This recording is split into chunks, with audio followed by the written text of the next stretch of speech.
అలసిన మీ శరీరానికి శక్తి, బలం, ఆరోగ్యం కావాలా? Second shilajit resin.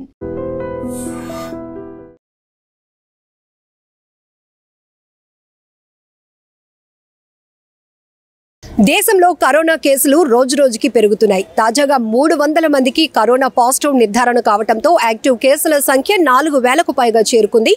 కరోనా మరణాల సంఖ్య 7కు చేరుకోవటం కూడా ఇప్పుడు ప్రతి ఒక్కరిని ఆవేదనకు, ఆందోళనకు గురి చేస్తున్నటువంటి అంశం. అయితే కోవిడ్-19 రూపాంతరం చెంది కొత్త మ్యూటేషన్స్తో, కొత్త లక్షణాలతో వచ్చినప్పటికీ కూడా అంతగా భయపడాల్సిన పరిస్థితులు అయితే లేవు. ప్రస్తుతానికి ఇప్పటికే ఆరోగ్య శాఖ అన్ని రాష్ట్ర ప్రభుత్వాల్ని అలర్ట్ చేయడంతో రాష్ట్ర ప్రభుత్వాలు కూడా అదే స్థాయిలో అప్రమత్తమై వైద్య ఆరోగ్య శాఖ ద్వారా అన్ని సూచనలు చేయటమే కాదు, జిల్లా స్థాయిలో, మండల స్థాయిలో కూడా హాస్పిటల్స్లో అన్ని కోవిడ్కు సంబంధించి ట్రీట్మెంట్ అందించడానికి ప్రత్యేకమైన వార్డులను కూడా సిద్ధం చేశారు. ఇక ఏపీ వరకు వస్తే 2 కేసులు ఫస్ట్ నమోదయ్యాయి. కడపలో 1, విశాఖలో 1.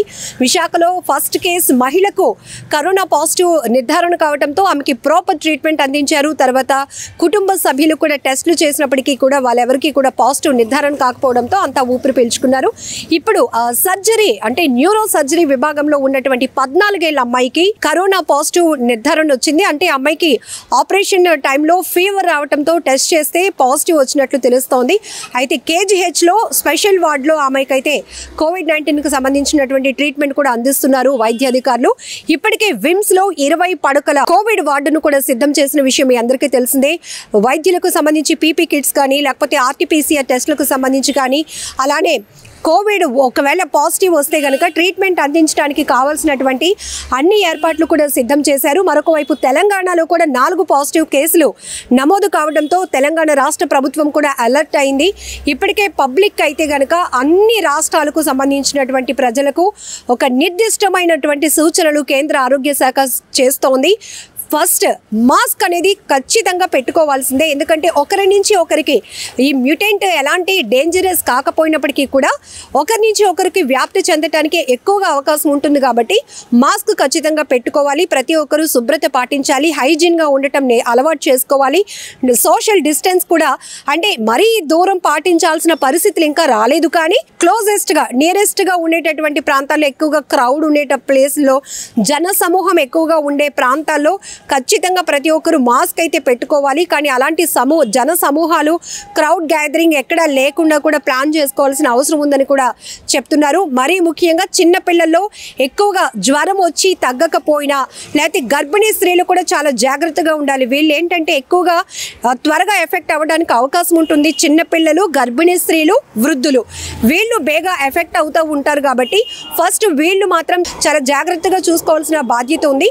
సో నార్మల్గా సీజనల్ ఫీవర్స్కి, కోవిడ్-19 లక్షణాలతో ఉన్నటువంటి ఫీవర్కి కూడా చాలా వేరియేషన్స్ ఉంటాయి. ఒకవేళ ఫీవర్ వచ్చినా దానికి మెడికేషన్ తీసుకుంటున్నా తగ్గకపోతే ఇమీడియట్గా మీరు ఎలాంటి ప్యానిక్కి గురవ్వకుండా లోకల్గా ఉన్నటువంటి కోవిడ్ వార్డులు ఏవైతే ఉన్నాయో ప్రత్యేకమైన ప్రభుత్వ హాస్పిటల్స్కి వెళ్ళి మీరు అక్కడ టెస్ట్ చేసుకుంటే ఒకవేళ పాజిటివ్ నిర్ధారణ అయితే కనుక హోమ్ ఐసోలేషన్ కానీ, లేకపోతే హాస్పిటల్లో ప్రత్యేకమైన వార్డులు సిద్ధపరిచినటువంటి వార్డ్స్లో మీరు ట్రీట్మెంట్ తీసుకోవచ్చు. అలాగే అవసరం అనుకుంటే ఫ్యామిలీ మెంబర్స్కి కూడా టెస్టులు చేయడానికి అన్ని రకాల ఏర్పాట్లు చేశామని కూడా జిల్లా వైద్య ఆరోగ్య శాఖ అధికారులు చెప్తూ ఉన్నారు.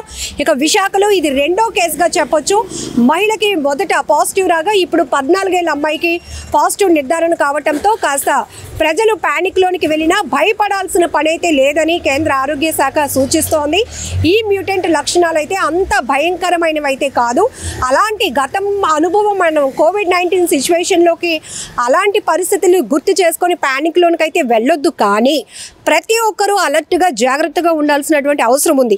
ఎందుకంటే రోజు రోజుకి మనకి ఉత్తరప్రదేశ్ కావచ్చు, ఢిల్లీ కావచ్చు, తమిళనాడు కావచ్చు, లేకపోతే ఇలా ఏపీ, తెలంగాణలో ఇలా అనేక రాష్ట్రాల్లో పాజిటివ్ కేసుల సంఖ్య అంతకంతకు పెరుగుతుంది. అయితే కేంద్ర ఆరోగ్య శాఖ చెప్తోంది ఇప్పుడు యాక్టివ్ కేసుల్లో ఎక్కువగా కేరళలో పాజిటివ్ కేసులు ఎక్కువగా నమోదు అవుతున్నట్టు. సో ఈ నేపథ్యంలోనే కేసుల సంఖ్య పెరుగుతున్న కొద్దీ ప్రజల్లో ఆందోళన ఎక్కువ అవుతుంది. కాబట్టి ఆ రకమైన ప్యానిక్ అయితే వద్దు, కానీ జాగ్రత్తగా పాటించండి, మాస్క్ పెట్టుకోండి అనే సూచనలు అయితే చేస్తోంది. ఖచ్చితంగా సోషల్ డిస్టెన్స్ కూడా మెయింటైన్ చేయాలి. జన సమూహాలు ఎక్కువగా ఇప్పుడు ఫంక్షన్ సీజన్ కాబట్టి వెళ్తుంటే జాగ్రత్త వహించి మాత్రం వెళ్ళండి అని కూడా అధికారులు సూచిస్తూ ఉన్నారు. విశాఖలో అయితే విమ్స్ లో 20 పడకల ప్రత్యేక కోవిడ్ వార్డు సిద్ధంగా ఉంది. మరొక వైపు KGH లో కూడా ప్రత్యేకంగా అధికారులు అన్ని ఏర్పాట్లు చేశారు. ఒకవేళ పాజిటివ్ కేసులు నమోదైతే గనక ప్రాపర్ గా ట్రీట్మెంట్ చేయడానికి, టెస్టులు చేయడానికి కూడా అన్ని ఏర్పాట్లు చేశామని కూడా చెప్తా ఉన్నారు. ఏదేమైనా చాప కింద నీరులా విస్తరిస్తున్నటువంటి కరోనా కేసుల విషయంలో మనం చాలా జాగ్రత్తగా ఉండాల్సిన అవసరం ఉంది. ముఖ్యంగా ఇది చాలా ఎండాకాలం కాబట్టి విపరీతమైన వేడికి జ్వరము కూడా వస్తూ ఉంటుంది. ఈ లక్షణాల వల్ల కూడా ఇమీడియట్ గా మీరైతే పానిక్ అవ్వద్దు. ఒకవేళ ఫీవర్ లక్షణాలు ఇంకా దాంతో పాటు ఇతర లక్షణాలు ఏవైనా కాళ్ళు చేతులు విపరీతంగా పేకడం కానీ, లేకపోతే మైగ్రేన్ హెడేక్ లాగా, అంటే మైగ్రేన్ ఉన్న వాళ్ళలో సపరేట్, కానీ అసలు హెడేక్ కూడా రాని వాళ్ళలో జ్వరంతో పాటు తలనొప్పి విపరీతంగా ఉన్న, వాంతులు విరోచనాలు ఇలాంటి సిమ్టమ్స్ ఏవైనా ఉంటే గనక ఇమీడియట్ గా మీరు అలర్ట్ అవ్వండి అని వైద్య ఆరోగ్య శాఖ అధికారులు అయితే చెప్తా ఉన్నారు.